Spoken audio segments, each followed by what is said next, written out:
कैसे हैं आप लोग? उम्मीद करते हैं अच्छे होंगे। आज के इस वीडियो में हम लोग ये सीखेंगे कि किस तरीके से जो कोण पर आधारित प्रश्न है उनको हम लोग हल करते हैं।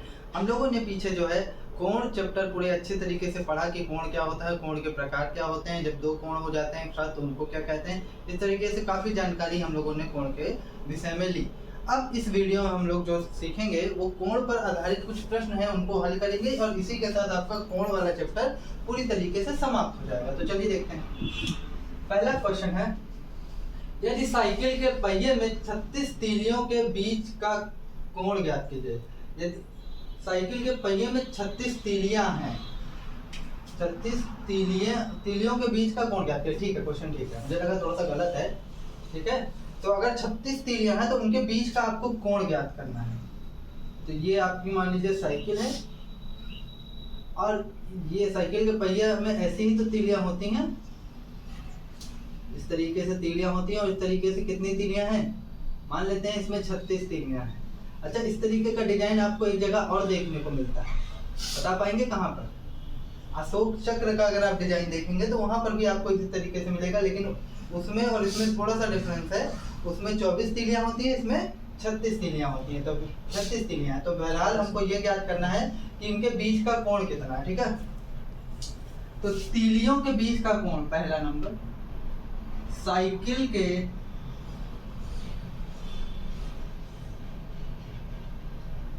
तीलियों के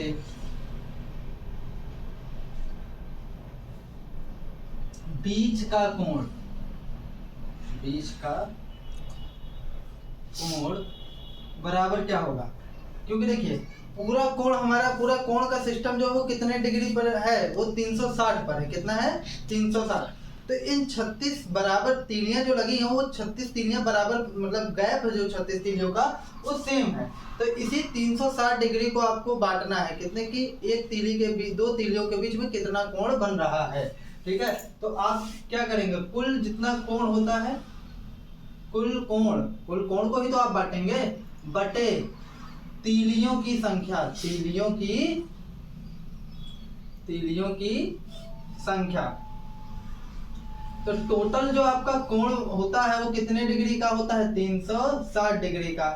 और यहाँ पर टोटल कितनी तीलियां है? 36 तीलियां। तो 36 से कन्नम 36 और एक जीरो रहा तो जीरो, तो दो तीलियों के मध्य कितने डिग्री का कोण है? 10 डिग्री का कोण। कितने डिग्री का कोण है? 10 डिग्री का कोण है। आइए अब सेकंड नंबर क्वेश्चन देखते हैं। सेकंड नंबर क्वेश्चन क्या कह रहा है? 60 अंश, 120 अंश, 240 अंश और 300 अंश संपूर्ण कोण का कौन सा भाग है? तो सबसे पहले एक बात जानिए, हम जानते हैं कि, पहले आप लिखेंगे यहाँ पर, हम जानते हैं कि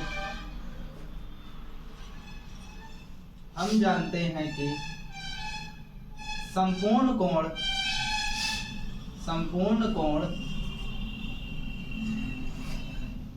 360 डिग्री का होता है। पूरा 360 डिग्री का ही तो कोण होता है, 360 डिग्री का होता है। ठीक है, अब कह रहा है 60 अंश, 360 अंश का कौन सा भाग है? तो आपको बताना है, तो आप क्या करेंगे, टोटल 360 कौन सा भाग है? तो आपको क्या करना है, 60 ऊपर रखना है, नहीं सॉरी, आपको 360 ऊपर रखना है। कौन सा भाग है, मतलब आप क्या कर रहे हैं भैया, थोड़ा सा समझिए। ऊपर क्यों रखेंगे? आपके मन में डाउट वो कर रहा है कि ऊपर ही क्यों रखेंगे? तो ऊपर इसलिए रखेंगे क्योंकि आप 360 का 60 जो है कौन सा भाग है, मतलब आप 360 को कितने भागों में बांट देंगे कि प्रत्येक भाग उसका एक 60 अंश कहलाएगा। तो इसलिए हम 360 को ऊपर रखेंगे। क्यों? 360 को ही तो बांट रहे हैं, तो जिसको बांटेंगे उसको हमेशा ऊपर रखेंगे। तो देखिए,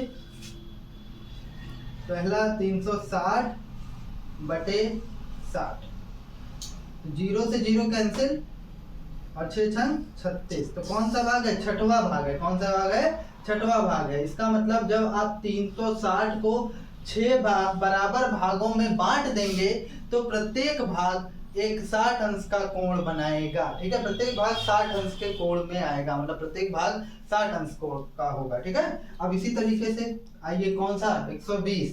तो ये आपका पहला हो गया, ये आपका दूसरा। अब 360 को 120 कौन सा भाग होगा? तब 360 बटे 120 कर देंगे, तो जीरो से जीरो कैंसिल और बढ़ दिया 36। तो ये जाएगा कौन सा भाग हो? तीनवा भाग होगा। 3वां भाग। मतलब जब आप 360 को 120 भाग में 120 बराबर भागों में बांटेंगे, 120 बराबर भागों में नहीं, जब आप 360 को प्रत्येक भाग को 120 अंश में बांटेंगे तो कितने भाग आएंगे? टोटल आपके 3 भाग आएंगे। कितने भाग आएंगे? 3 भाग आएंगे। इसलिए यहाँ पर 3वां भाग है। क्यों? वैसे भी देख लीजिए 12 गुना 24 बढ़ते हैं 36, तो एक भाग में कितना होगा? 120 अंश। अब इस तरीके से आइए 240 को देखते हैं। 240 कौन सा भाग होगा? 240 बटे 360, तो 0 से 0 कैंसिल, 12 दूना 24 बढ़ती आई 36, तो ये कौन सा भाग होगा? 2/3वां भाग होगा। 2/3वां भाग होगा। अब आगे आइए आगे देखते हैं। देखिए अब क्या है हमारे पास, एक लास्ट है कि 300 अंश कौन सा भाग होगा? तो ये हो जाएगा 360 बटे 300, 0 से 0 कैंसिल, ठीक है। अब देखिए ये आप इसको 6 से काटिए, 6 छंग 36, 6 पंचे 30, तो ये आएगा 6/5वां भाग। अब आते हैं नेक्स्ट नंबर क्वेश्चन, देखते हैं क्या होगा, ठीक है। नंबर क्वेश्चन देखिए, कह रहा है ज्ञात कीजिए, या तीसरे का पहला, ज्ञात कीजिए एक समकोण का 1/9वां भाग, 9वां भाग कितना होगा, ठीक है। तो एक समकोण बराबर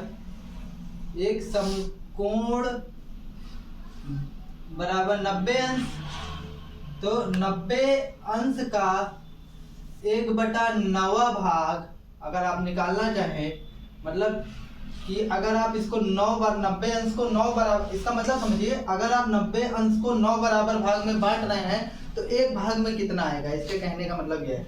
तो 90 आप ऊपर रखिए और बटे 9, तो 9 दहम्मा 90, हाँ सही है, तो ये हो जाएगा 10 डिग्री। तो एक भाग में कितना आएगा? 10 डिग्री। कितना आएगा? 10 डिग्री। इसी तरीके से देखिए एक समकोण का 30%, तो एक समकोण बराबर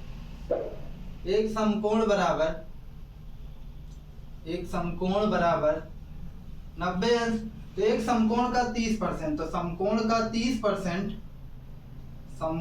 का 30% बराबर होगा 90 गुणे 30, और ये परसेंट का मतलब आप जानते हैं ना, बट्टे में 100 कर देते हैं। नहीं पता तो मैं आगे आपको बताऊंगा, अभी फिलहाल जाएंगे कि परसेंट का मतलब बट्टे में 100 कर देते हैं।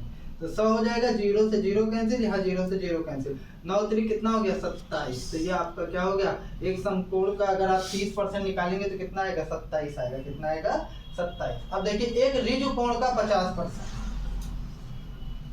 तो एक ऋजु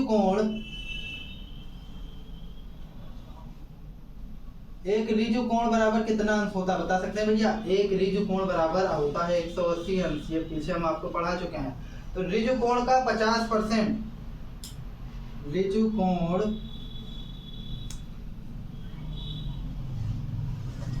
का 50%, तो 50% निकालना तो 180 गुणे 50/100, तो 0 से 0 कैंसिल, 0 से 0 कैंसिल, 18 पंचे 90। वैसे भी आप आधा कर लीजिए 180 का, डायरेक्ट निकल जाएगा, ये आपको मैथमेटिकली निकल गया, ठीक है। 4th नंबर देखते हैं। 4th नंबर कह रहा है एक संपूर्ण कोण का 60%, तो एक संपूर्ण कोण बराबर क्या होता है? एक संपूर्ण कोण बराबर कितना होता है? 360 अंश। तो संपूर्ण कोण का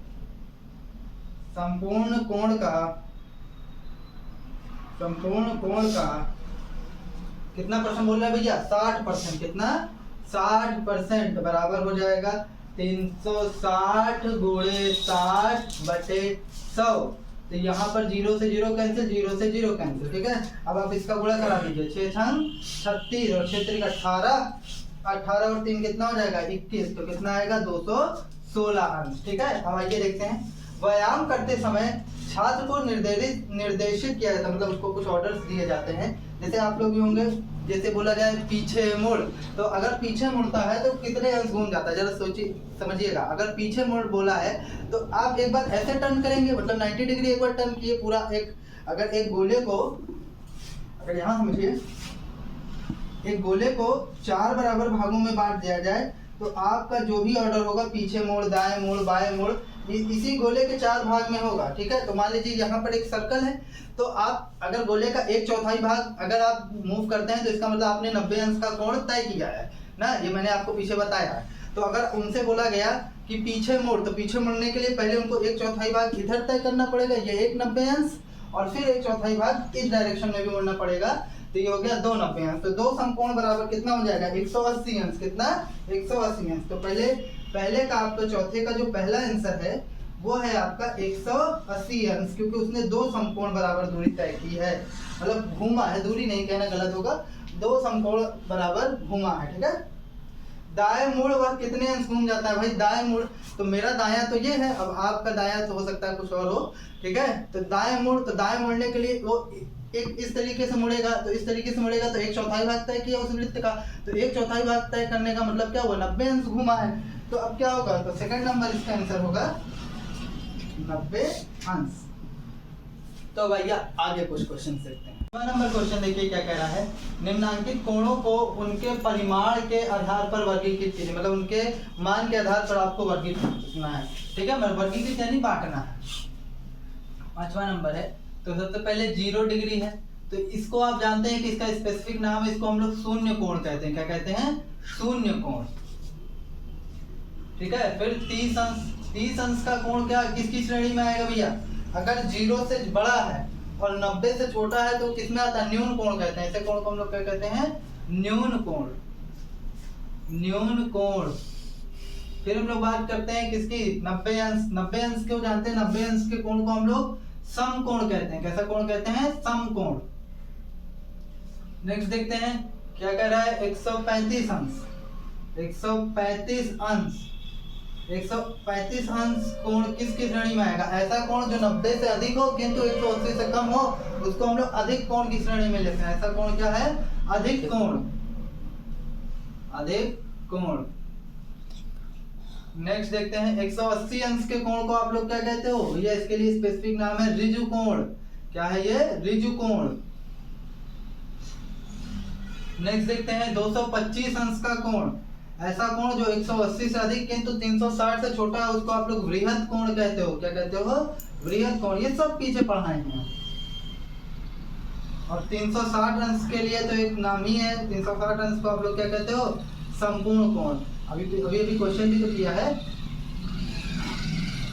नेक्स्ट देखिए 8वां नंबर क्वेश्चन देखिए, निम्नलिखित का उत्तर दीजिए, न्यून कोण का कोटि पूरक कोण होता है। देखिए अब अगर आपको इसका जवाब देना है ना, तो सबसे पहले आपको न्यून कोण पता होना चाहिए कि न्यून कोण क्या होता है। तो भैया न्यून कोण क्या होता है, ऐसा कोण जो 0 डिग्री से अधिक किंतु 90 डिग्री से छोटा होता है, वो न्यून कोण कहलाता है। तो जब भी आप कोई न्यून कोण लेंगे तो उसका कोटि पूरक कोण, सवाल ये होता है कोटि पूरक कोण क्या होगा। कोटि पूरक कोण क्या होता है, जब आप दो कोणों को जोड़ें तो उनका योग अगर 180 आ जाता है तो वे एक दूसरे का कोटि पूरक कोण होते हैं। तो कोई आप न्यून कोण ले लीजिए, जैसे आप 35 अंश ले लें भैया, चाहे 25 अंश ले लें, चाहे 50 अंश, 90 से छोटा होना चाहिए, जानिए एक बात। चाहे आप 5 अंश ले लीजिए, वो भी न्यून कोण की ही श्रेणी में आएगा। तो आप कोई भी न्यून कोण लेंगे, उसका जो कोटि पूरक कोण आएगा, मतलब कैसा कि उसमें क्या जोड़े कि 90 मिल जाए। तो आप 35 में भैया क्या जोड़ेंगे कि आपको 90 मिल जाए। ठीक है, तो मेरे ख्याल से आप इसमें 55 जोड़ेंगे। देखिए 5 5 10, 5 3 8 1 9। ठीक है, 25 में आप क्या जोड़ेंगे आपको 90 मिल जाए। आप 55 जोड़ेंगे तो इसमें 90 मिल जाएगा आपको। अब 25 में आप क्या जोड़ेंगे कि आपको 90 मिल जाए, तो मेरे ख्याल से आप इसमें 65 जोड़ेंगे। कितना जोड़ेंगे, 65, तो 90 मिल जाएगा। ठीक है, और इसमें आप क्या जोड़ेंगे, इसमें आप 40 जोड़ेंगे तो 90 मिल जाएगा। तो आपने एक न्यून कोण लिया, और न्यून कोण का जो कोटि पूरक कोण होता है, कोटि पूरक कोण मतलब क्या, जब भी हम ऐसा, मतलब कोई भी न्यून कोण का हम एक ऐसा कोण फाइंड कर लें, ऐसा कोण फाइंड कर लें जो उन दोनों को कोण को जोड़े और 90 हो जाए, तो वो एक दूसरे का कोटि पूरक कोण कहलाते हैं। तो हम यहाँ देख रहे हैं, जब भी हम कोई न्यून कोण लेते हैं और उसका कोटि पूरक कोण पता करने का प्रयास करते हैं, तो वो भी एक न्यून कोण आता है। देखिए ये 90 से कम लिया, और जब इसमें हमने ये पूछा, अपने आप से एक सवाल पूछा कि इसमें क्या जोड़ें कि 90 मिल जाए, तो सब भी 90 से कम ही अंश जोड़ने पर ये 90 हो जा रहा है। तो कोई भी आप न्यून कोण लेंगे और उसका आप जब कोटि पूरक कोण फाइंड करेंगे, तो वो हमेशा वो भी क्या होगा, 90 से कम ही होगा। चेक कर लीजिए आप चाहे तो न्यून कोण का कोटि पूरक कोण न्यून कोण ही होता है, वो भी 90 से कम ही होगा। आप चाहे तो निकाल सकते हैं, ठीक है। यहाँ मैंने आपको समझा दिया।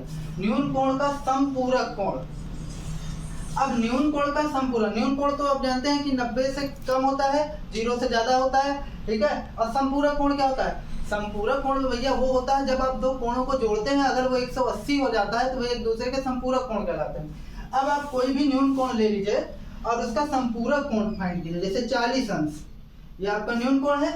अब इसमें क्या जोड़ें, इसमें क्या जोड़ें कि आपको 180 मिल जाए? तो बताइए आप क्या जोड़ें कि इसमें 180 मिल जाए? तो मेरे ख्याल से अगर 140 अगर इसमें हम जोड़ेंगे तो आपको 180 मिल जाएगा। इसी तरीके से अगर 60 का आप देखें, 60 का देखें तो आपका क्या हो जाएगा? इसमें क्या जोड़ें कि आपको 180 मिल जाए? तो मेरे ख्याल से आप 120 जोड़ेंगे तो आपको 180 मिल जाएगा, ठीक है। अगर हम इसी तरीके से क्या बोलते हैं 50 अंश का ले लें, 50 अंश तो कितना जोड़ें कि 180 मिल जाए? तो मेरे ख्याल से 50 50 100 और 3 80 8 5 130 जोड़ेंगे तो आपको 180 मिल जाएगा। तो जरा समझिए, जब भी हम कोई न्यून कोण लेते हैं, कोई न्यून कोण आप दे लीजिए, आप देख लीजिए, जब भी कोई न्यून कोण लेते हैं और उसका हम लोग क्या संपूरक कोण फाइंड करने की कोशिश करते हैं। संपूरक कोण मतलब इस 40 के लिए हम एक ऐसा कोण ढूंढते हैं जो इसमें जोड़े तो 180 मिल जाए, ताकि आप संपूरक कोण की परिभाषा क्या है? जब दो कोणों का योग अगर 180 होता है तो वे एक दूसरे के संपूरक कोण कहलाते हैं। तो 40 के लिए हम एक ऐसा कोण फाइंड करते हैं कि उसमें जोड़े तो 180 हो जाए। इसी तरह 60 के लिए भी, इसी तरह 50 के लिए भी। तो यहाँ पर जितने भी कोण लिए हैं वो 90 से कम के लिए हैं, लेकिन हम देख रहे हैं जितने भी न्यून कोण हैं उसके जब हम लोग कोटि पूरक ढूंढने का प्रयास करते हैं तो वो हमेशा 90 से ज्यादा और 180 से कम हो जाता है। तो कोई भी न्यून कोण का जब भी आप संपूरक कोण निकालने का प्रयास करते हैं तो वो आपका क्या आता है? अधिक कोण आता है। क्या होता है? अधिक कोण आता है, ठीक है। न्यून कोण का संपूरक कोण क्या होगा? अधिक कोण होगा। क्यों? हमने वहां देखा कि जब भी आप किसी न्यून कोण का संपूरक कोण निकालने का प्रयास करेंगे तो हमेशा वो 90 से बड़ा होता है और 180 से छोटा। इसीलिए यहाँ हम एक निष्कर्ष पर पहुंचे कि न्यून कोण का जब भी आप क्या करेंगे संपूरक कोण निकालने का प्रयास करेंगे वो हमेशा 90 से बड़ा और 180 से छोटा होगा, ठीक है। अब आइए इसी तरह कुछ और क्वेश्चंस के जवाब देते हैं। एक समकोण का संपूरक कोण, समकोण का संपूरक कोण क्या होगा भैया? मतलब संपूरक कोण मतलब एक समकोण ले लीजिए। अब इसका आपको एक ऐसा कोण इसके लिए फाइंड करना है कि उसमें हम जोड़ दें तो आपको 180 मिल जाए। तो एक समकोण का संपूरक कोण क्या होगा? एक समकोण ही तो होगा ना भैया, 90 में 90 जोड़ेंगे तभी तो 180 होगा। तो यहाँ से हमारा एक निष्कर्ष निकलता है कि एक समकोण का संपूरक कोण क्या होता है? समकोण ही होता है, समकोण होता है, ठीक है। अधिक कोण का संपूरक कोण होता है। अब अधिक कोण जानते हैं ना, 90 से बड़ा लेकिन आपका 180 से छोटा। तो अधिक कोण का संपूरक कोण क्या होगा? चलिए निकालने का प्रयास करते हैं। यानी 100 अंश, 110 अंश, 120 अंश। तो अधिक कोण का आप जब भी संपूरक कोण निकालेंगे तो इसमें आप क्या जोड़ दें कि 180 हो जाए? आप 80 जोड़ेंगे तो 180 हो जाएगा। इसमें क्या आप जोड़ दें कि 180 हो जाए? तो आप 70 जोड़ देंगे तो 180 हो जाएगा। इसी तरह इसमें क्या जोड़ दें कि 180 हो जाए? मेरे ख्याल से आप 60 जोड़ेंगे तो 180 हो जाएंगे। तो देख रहे हैं भैया, जब भी आप कोई अधिक कोण ले लें और उसका आप संपूरक कोण निकालेंगे मतलब वो हमेशा 90 0 से ज्यादा लेकिन 90 से कम हो जाता है। अगर 90 से कम हो जाता है तो किसकी श्रेणी में चला गया? न्यून कोण। मतलब क्या हुआ? अधिक कोण का संपूरक कोण न्यून कोण होता है। क्या होता है? न्यून कोण होता है, ठीक है। 90 से कम के लिए एक स्पेसिफिक वर्ड कहा गया है, वो है न्यून कोण। क्या कहा गया है? न्यून कोण। निम्नांक, अब देखिए आई होप आपको ये क्वेश्चन समझ में आया होगा, ठीक है। निम्नांकित कोण समकोण तथा ऋजु कोण का कौन सा अंश है? मतलब ये कुछ कोण आपको दे दिए हैं, बताया, पूछ रहा है कि ये समकोण और ऋजु कोण का कौन सा अंश यानी कौन सा भाग है। पहले आपको 30 अंश दिया गया है। क्या दिया है? 30 अंश। अब पूछा है कि ये समकोण और ऋजु कोण का कौन सा भाग है? तो समकोण का भाग कौन सा भाग है? समकोण 90 अंश का होता है तो 90/30, तो 3 त्रिका 9, 3वां भाग है। कौन सा भाग है? 3वां भाग है, ठीक है। मैंने बताया था ना 90 को बांट रहे हैं, इसलिए 90 को ऊपर रखते हैं, इसको नीचे रखेंगे, ठीक है। और फिर क्या है? और पूछ रहा है क्या? एक ऋजु कोण का कौन सा भाग है? ऋजु कोण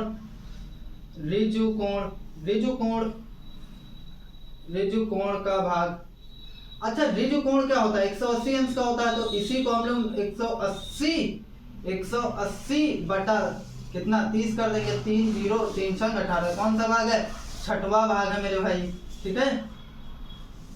इसी तरीके से आप 60 अंश के लिए बता सकते हैं। तो 60 अंश के लिए अगर आप बात कीजिए, थोड़ा सा मैं डायरेक्ट लिखता हूँ, 60 अंश के लिए अगर बात करेंगे तो 60/90, 60/90, 0 0 2 3 दूनी 6 3 त्रिका 9, तो कौन सा भाग है, 2/3वां भाग है, 2/3वां भाग अगर समकोण का, ठीक है, इसलिए यहाँ 90 लिखा गया, नहीं सॉरी 90 ऊपर लिखा जाएगा, 90 को बांट रहे हैं ना, 90/60, तो 0 से 0 कैंसिल, 3 त्रिका 9 3 दूनी 6, तो ये कौन सा भाग है, 3/2वां भाग है, ठीक है। अब इसी को आपको ऋजु कोण का कौन सा भाग है ये भी बताना है, तो आप इसी को 180/60 कर देंगे, तो 0 से 0 कैंसिल, 6 त्रिक 18, कौन सा भाग है ऋजु कोण का, 3वां भाग है, कौन सा भाग है, 3वां भाग है, ठीक है। इसी तरीके से आप 120 के लिए करेंगे तो आप क्या कर देंगे, 120/90 सॉल्व करेंगे, जो आएगा वो हो जाएगा। 120 के लिए ऋजु कोण का कौन सा भाग है, तो 120/180। इसी तरीके से आप 150 के लिए क्या करेंगे, नहीं 180 को आप ऊपर रखेंगे, जिसका भाग करेंगे वो हमेशा ऊपर रहेगा। तो 120 के लिए करेंगे तो मैं यहाँ कर ही देता हूँ, तो ये आप देखिए,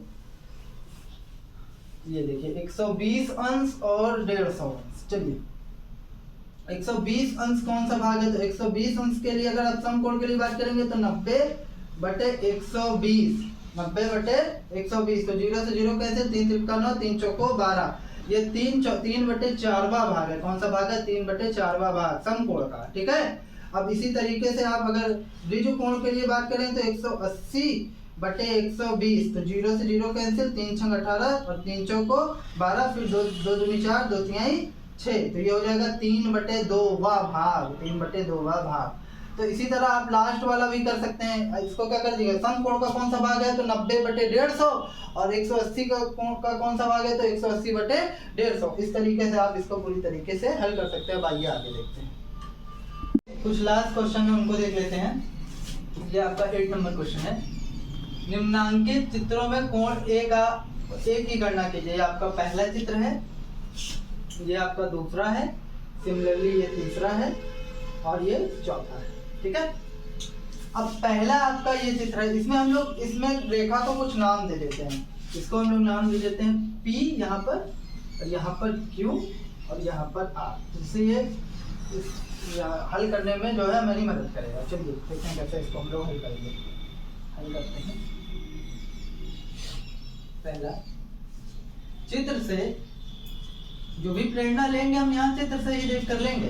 तो आप देखिए एक सीधी रेखा पर एक किरण खड़ी हुई है, तो ये किसका साइन है, ये बता रहा है कि ये दोनों कोण अब एक रैखिक युग्म हो जाएंगे, ठीक है। और रैखिक युग्म के कोणों का योग कितना होता है, 180 अंश होता है।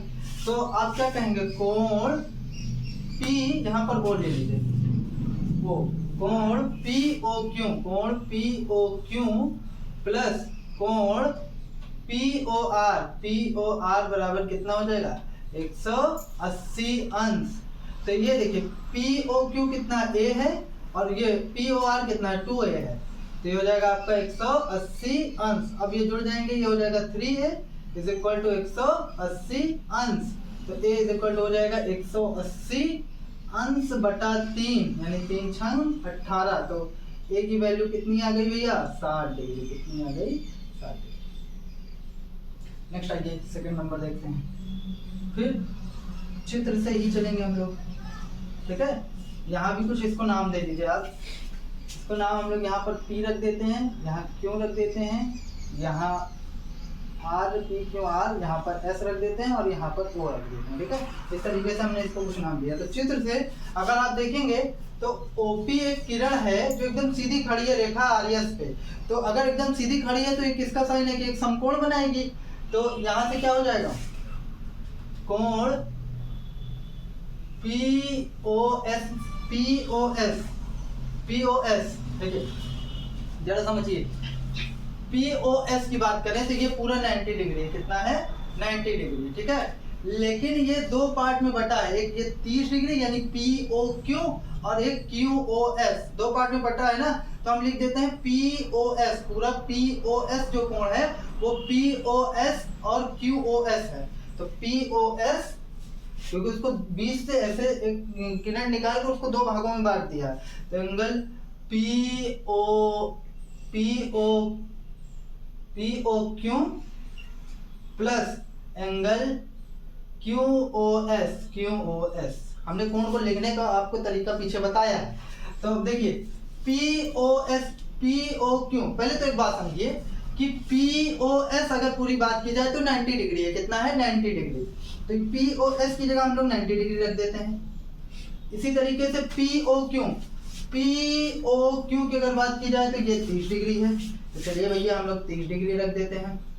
फिर QOS कितना है? A है, तो A रख देते हैं। अब इसी A का आपको मान निकालना है तो 90, ये इधर आएगा तो -30, क्योंकि अपनी जगह छोड़ता है अगर बराबर के इधर उधर तो वो माइनस हो जाता है। अगर आप जानते हैं तो ठीक है, नहीं जानते हैं तो इसको मैं आगे बताऊंगा क्यों हो जाता है। ठीक है, 90 में से 30 जाएंगे कितना हो जाएगा? 60 डिग्री। तो A का मान आपको कितना आया? 60 डिग्री आ गया। कितना आ गया? 60 डिग्री। चलिए अब आगे देखते हैं कुछ। आइए अब तीसरा नंबर डायग्राम देखते हैं। देखिए तीसरा नंबर डायग्राम क्या हुआ? पहले वो 180 अंश घूमी और फिर 30 अंश और घूम गई। 180 अंश घूमी और फिर 30 अंश और घूम गई। तो आपको A का मान निकालना है। किसका मान निकालना है? A का मान। तो क्या हो जाएगा? देखिए टोटल कोण होता है 180 अंश, जो आपका रिजु कोण होता है, प्लस वो 30 अंश और घूमा है। कौन? आपका A भाई साहब। A पूरा कितना घुमा है? पहले आपका पूरा 180 अंश घूमी और फिर 30 अंश और घूमी, तो टोटल इतना घूमी। तो मतलब कितना हो गया? 180 हम क्यों बोल रहे हैं? क्योंकि एक सीधी रेखा तो बनाएगा ना यहाँ तो घूमने में। इतना तो हमको पता है कि एक रिजु कोण है और फिर उसके आगे हमको दिया कि 30 अंश और घूमा है। तो अब जब 30 अंश घूमा है तो ये टोटल हो जाएगा 180 और 30 कितना हो जाएगा? 210 अंश। कितना हो जाएगा? 210 अंश हो जाएगा। तो ये है आपका ये। नेक्स्ट और लास्ट डायग्राम वाला क्वेश्चन देखते हैं। इसको मान लीजिए आप P, इसको Q, इसको R और इसको S। तो आपको A का मान निकालना है। किसका मान निकालना है? A का मान निकालना है। तो किसी तरीके से A का मान आपको निकालना है।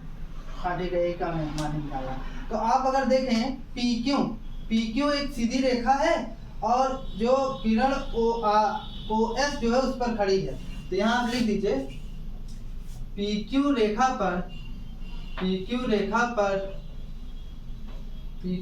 पर किरण कौन सी? OS खड़ी है। OS किरण खड़ी है। तो अगर वो उस पर खड़ी है तो जाहिर सी बात है रेखीय क्यों बनाएगी? तो 150 अंश और A कितना हो जाएगा? 180 अंश। तो 150 अंश प्लस A बराबर 180 अंश। ठीक है, तो A इज इक्वल टू हो जाएगा 150 अंश, सॉरी 180 अंश माइनस 150 अंश। तो A इज इक्वल टू हो जाएगा आपका कितना? 180 में से 150 जाएंगे 30 अंश। तो ये हो गया आपका 30 अंश। अब देखिए एक संपूर्ण कोण को 60 के कितने अपवर्त में विभक्त कर सकते हैं? मतलब समझिए संपूर्ण कोण यानी 360 डिग्री का होता है। 60 के कितने अपवर्त यानी 60 के कितने गुणज बना सकते हैं? तो टोटल आप 6 गुणज बना सकते हैं। देखिए कैसे 6 छंग 36। 60 के आपको इसको गुणज बनाना है तो आप 6, तो आपको इसको कोण बनाकर बताना है। ठीक है, जरा देखिए और समझिए। मान लेते हैं ये आपकी एक किरण है, ये आपकी एक किरण है। मैंने इसको पीछे बताया है आपको। ये आपकी एक किरण है, इसका ये इनर्शियल पॉइंट O है। अब यहाँ ऊपर रखकर इस किरण OA पर आप एक चाप लगाएंगे।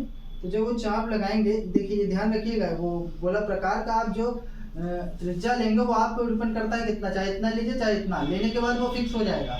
तो मान लेते हैं हम इतना लिए हैं और इस तरीके से एक चाप लगाए, इस तरीके से पूरा चाप लगाए क्योंकि 360 को बांटना है ना।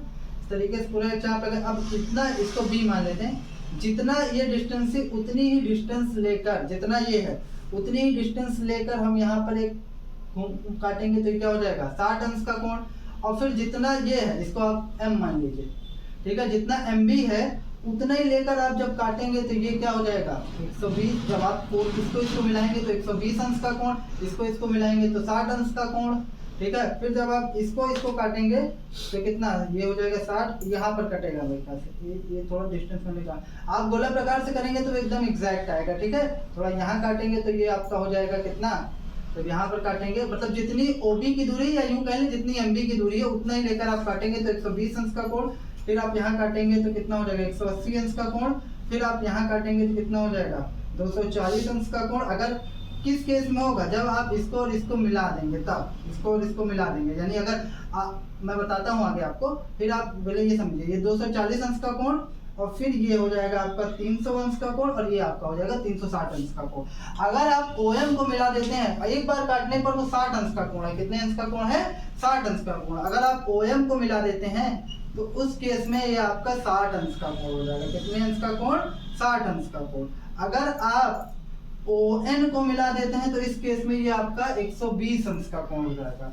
अगर आप इसको मिला देते हैं तो इस केस में ये आपका 180 P मान लेते हैं, 180 अंश का कोण हो जाएगा। अगर आप इसको मिला देते हैं तो इस केस में ये आपका 300 अंश का कोण हो जाएगा। और ये अगर आप एक काम करिए, इसको मिला दिए तो ये आपका 360 अंश का कोण हो जाएगा। तो आप 360 को कितने अपवर्तों में बांट, 60 के कितने अपवर्त में बांट सके? 6। गिन लीजिए, 1 2 3 4 5, कितना? 1 2 3 4 5 और एक ये पूरा टोटल यहाँ आया 6, टोटल 6, क्योंकि 6 6 36 होता है। ठीक है, अब नेक्स्ट देखते हैं, पटरी और प्रकार की सहायता से 300 अंश का कोण बनाइए। तो यही आपको करना है, आपको बस यहाँ तक काटना है। एक मेरा शायद छूट गया, एक ये वाला, तभी तो आ नहीं रहा था। ठीक है, तो 1 2 3 4 5 6।